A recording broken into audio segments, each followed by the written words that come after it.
ताश खेलने लगे, 3 साल में बर्बाद हो गए। जे के घर में, और तुम्हारे ध्यान से सुन लियो, जो सत्यानाश तुम्हारे यहाँ करें। आओ अब इन्हें कहा यार आरती कर रहे नहीं, नुकसान हो गए। आओ ने चढ़ा ने सुने चढ़ा जो वापस ले ली, सोया है थे तुम्हारे थे, तो सब वापस ले ले अपने अपने लोटा तुम्हें मंगा ली।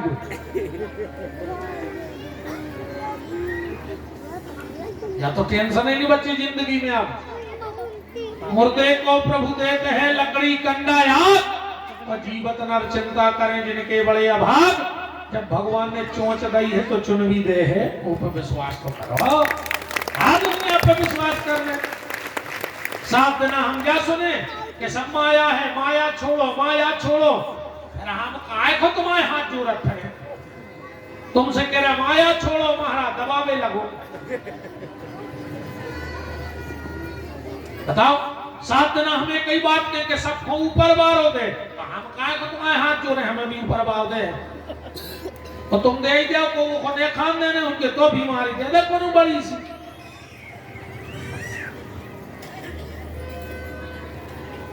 माताओं प्रार्थना है घर में एक काम नहीं करना, कभी सोने वाले पलंग पर बैठ के भोजन नहीं करना, ना पति को करने देना ना बच्चों को। हाँ, जिस पलंग पे आप लोग सोते हो उस पर भोजन करना बंद कर दो, वरना तुम्हारी हालत बहुत बुरी हो जाएगी। सोने वाले पलंग पे कभी भोजन मत करो। भोजन के भी नियम हैं। जे के घर में एक थाली में 2 सगे भैया भोजन करत होंगे, वो के घर में कभी धन की कमी नहीं आ सके।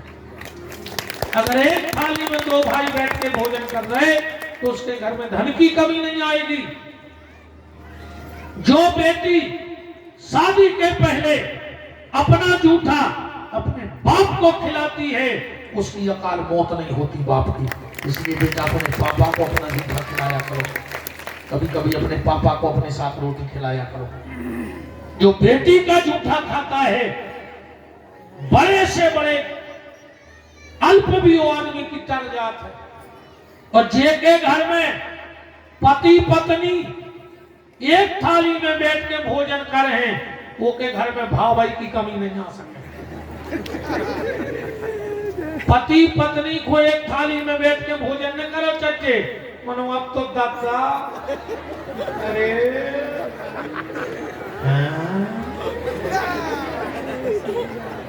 अपनी अपनी लगाई थाली और अपने अपने कमरों में अब खा रहे हैं मीठो। हम तो देखत रहे थे शादी ब्याह में, अच्छा में जान तो पड़ता ही है। कच कच में ऐसे प्रेमी रहते हाथ ठाने बैठे, नया हो तो माला ने जाने पड़ा। अच्छा हम जो तमाशा पता है कब देखा, जब जयमाला हो गई और टेबल सी लग जात है। अब मोड़ा ने उठाओ रसगुल्ला, मोड़ी ने चेप ला के सब रसगुल्ला को, जैसे ही खान लगी दोनों जियो ने पहुंच गए कैमरा वाले लगे थोड़ा गर्दन ऊपर करो, थोड़ा इधर करो, थोड़ा इधर करो, दोनों रस समरो बगैर मोड़ा किलो गोल्ला ला।